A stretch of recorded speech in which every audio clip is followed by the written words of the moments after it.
नमस्कार। आकाशवाणी से विश्व दर्पण के साथ मैं पूनम आहूजा।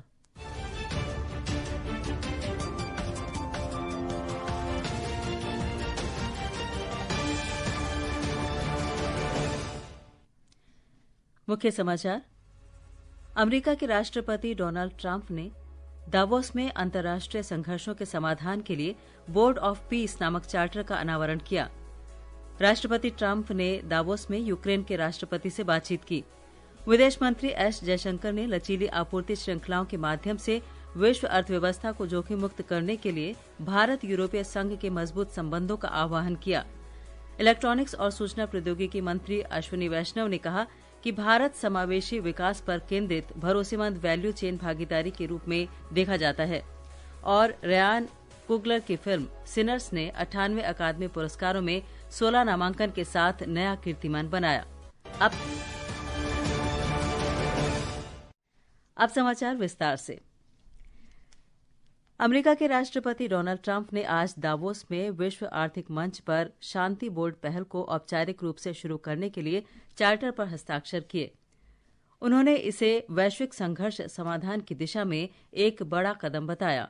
एक रिपोर्ट। श्री ट्रंप ने कहा कि 1 साल पहले दुनिया सचमुच आग की लपटों में घिरी थी, लेकिन अब कई अच्छी चीजें हो रही हैं और वैश्विक स्तर पर खतरे कम हो रहे हैं। उन्होंने कहा कि रूस यूक्रेन युद्ध को समाप्त करने की दिशा में काफी प्रगति हुई है। 35 देशों ने इसमें शामिल होने की प्रतिबद्धता जताई है। श्री ट्रंप ने बताया कि ये नया निकाय संयुक्त राष्ट्र द्वारा वर्तमान में निभाई जा रही भूमिकाओं को ग्रहण कर सकता है। कई यूरोपीय सहयोगियों ने इसमें शामिल होने से इनकार कर दिया। ब्रिटेन ने भी पुतिन को दिए गए निमंत्रण से संबंधित चिंताओं का हवाला देते हुए संधि पर हस्ताक्षर न करने की बात कही। स्थायी सदस्यता चाहने वाले देशों को 1 अरब अमेरिकी डॉलर का योगदान देना होगा, जबकि गैर भुगतान करने वाले सदस्यों का कार्यकाल 3 साल का होगा। इस चार्टर में ट्रंप को पद छोड़ने के बाद भी स्थायी अध्यक्ष के रूप में नामित किया गया है। भूपेंद्र की रिपोर्ट के साथ विश्व दर्पण के लिए वैष्णवी।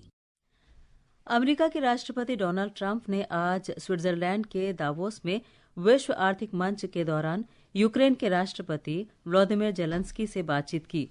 बंद कमरे में हुई ये बैठक लगभग 1 घंटे तक चली। यूक्रेनी अधिकारियों ने भी बैठक की पुष्टि की। ट्रंप ने पत्रकारों से कहा कि बैठक अच्छी रही, लेकिन रूस के साथ युद्ध संघर्ष करने की दिशा में अभी काफी लंबा रास्ता तय करना है। संघर्ष विराम समझौते के लिए मध्यस्थता के प्रयासों के अंतर्गत अमेरिकी अधिकारियों ने रूसी राष्ट्रपति व्लादिमीर पुतिन से मिलने की संभावना व्यक्त की। अमेरिका के राष्ट्रपति डोनाल्ड ट्रंप ने दावोस में विश्व आर्थिक मंच के दौरान प्रधानमंत्री नरेंद्र मोदी की सराहना की है। प्रधानमंत्री को अपना करीबी मित्र बताते हुए राष्ट्रपति ट्रंप ने भरोसा जताया कि भारत और अमेरिका के बीच व्यापार समझौता जरूर होगा। ये टिप्पणी ऐसे समय में आई है जब भारत और अमेरिका के बीच व्यापार समझौते को लेकर जारी गतिरोध दूर करने के लिए बातचीत हो रही है।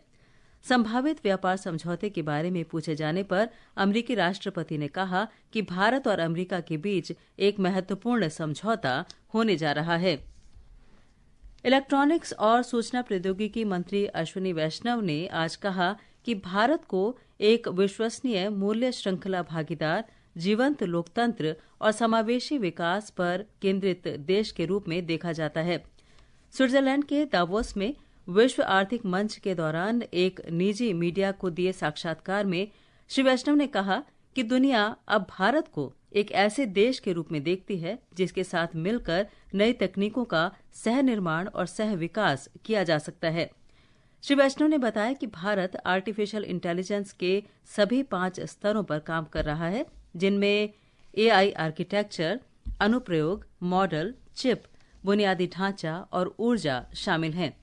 अगले महीने नई दिल्ली में होने वाले एआई इम्पैक्ट समिट के बारे में एक प्रश्न के उत्तर में उन्होंने कहा कि सम्मेलन का उद्देश्य प्रौद्योगिकी को सभी के लिए सुलभ बनाना है। विदेश मंत्री सुब्रमण्यम जयशंकर ने कहा कि भारत यूरोपीय संघ के मजबूत संबंध सुगम आपूर्ति श्रृंखलाओं में सहयोग के माध्यम से विश्व अर्थव्यवस्था को जोखिम मुक्त करेंगे और मजबूत व्यापार, आवागमन और सुरक्षा साझेदारी के माध्यम से वैश्विक व्यवस्था को स्थिर करेंगे। नई दिल्ली में यूरोपीय संघ के राजदूतों से बातचीत में डॉ जयशंकर ने उनसे अस्थिरता और अनिश्चितता की मौजूदा वैश्विक स्थिति पर चर्चा की। भारत और यूरोपीय संघ के बीच अगले सप्ताह नई दिल्ली में शिखर सम्मेलन में नए सुरक्षा और रक्षा भागीदारी समझौते पर हस्ताक्षर होने के साथ रणनीतिक संबंध और मजबूत होंगे। यूरोपीय संघ में विदेश नीति प्रमुख काजा कलास ने कल शाम फ्रांस में यूरोपीय संसद में संबोधन के दौरान इसकी घोषणा की। एक रिपोर्ट।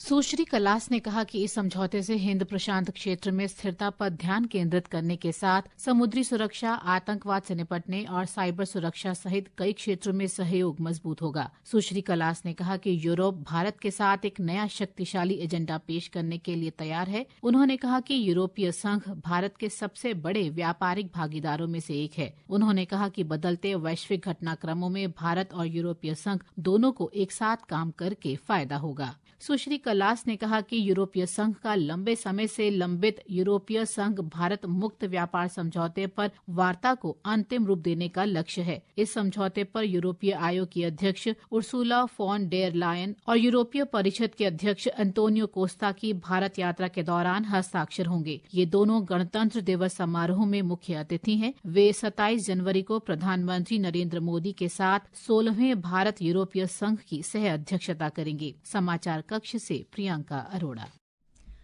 विश्व दर्पण समाचार आकाशवाणी से प्रसारित किए जा रहे हैं।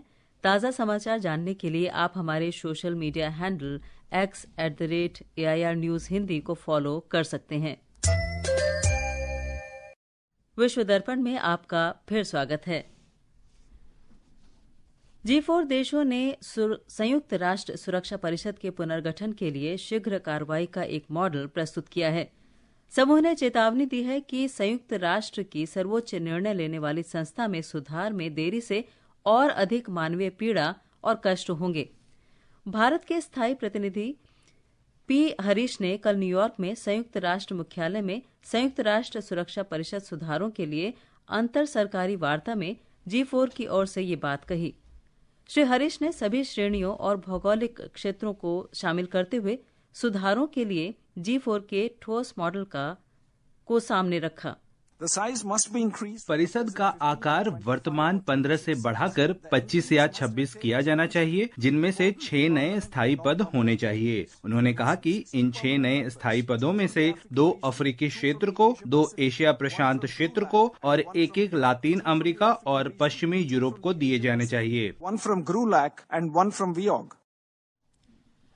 संयुक्त अरब अमीरात भारत व्यापार परिषद ने 2026 के लिए एक महत्वाकांक्षी रूपरेखा की घोषणा की है। इसका उद्देश्य भारत और संयुक्त अरब अमीरात के बीच आर्थिक सहयोग को प्रगाढ़ करना है। ये घोषणा संयुक्त अरब अमीरात के राष्ट्रपति की हाल में भारत यात्रा के बाद हुई है। ऑस्कर पुरस्कार समारोह के 98वें संस्करण के लिए नामांकन घोषित कर दिए गए हैं। रयान कुगलर की सिनर्स ने 16 नामांकनों के साथ ऑस्कर में नया रिकॉर्ड बनाते हुए सबसे अधिक नामांकन प्राप्त किए हैं। इससे पहले ये record all about Eve 1950, Titanic 1997 और ला ला लैंड 2016 के नाम था। एक report. One battle after another 13 नामांकनों के साथ दूसरे स्थान पर है, जबकि मार्टी सुप्रीम फ्रैंकस्टीन और सेंटिमेंटल वैल्यू 9 नामांकन के साथ तीसरे स्थान पर है। हेमनेट को 8 नामांकन मिले हैं। एम्मा स्टोन को बुलोनिया के लिए सर्वश्रेष्ठ अभिनेत्री का नामांकन मिला है। सर्वश्रेष्ठ अभिनेता श्रेणी में कई बड़े नाम शामिल हैं, जिनमें वन बैटल आफ्टर अनदर के लिए लियोनार्डो डिकोप्रियो, ब्लू मून के लिए इथक हॉक और सिनर्स के लिए माइकल बी जॉर्डन शामिल हैं। वहीं सर्वश्रेष्ठ निर्देशक श्रेणी में वन बैटल आफ्टर अनदर और सिनर्स सहित 5 फिल्में चयनित हैं। पुरस्कार समारोह 15 मार्च को लॉस एंजलिस में आयोजित किया जाएगा। विश्व दर्पण के लिए शक्ति सिंह। अंत में मुख्य समाचार एक बार फिर। अमेरिका के राष्ट्रपति डोनाल्ड ट्रंप ने दावोस में अंतर्राष्ट्रीय संघर्षों के समाधान के लिए बोर्ड ऑफ पीस नामक चार्टर का अनावरण किया। राष्ट्रपति ट्रंप ने दावोस में यूक्रेन के राष्ट्रपति से बातचीत की। विदेश मंत्री एस जयशंकर ने लचीली आपूर्ति श्रृंखलाओं के माध्यम से विश्व अर्थव्यवस्था को जोखिम मुक्त करने के लिए भारत यूरोपीय संघ के मजबूत संबंधों का आह्वान किया। और रयान कुगलर की फिल्म सिनर्स ने 98वें अकादमी पुरस्कारों में 16 नामांकन के साथ नया कीर्तिमान बनाया। इसके साथ ही विश्व दर्पण का ये अंक समाप्त हुआ। नमस्कार।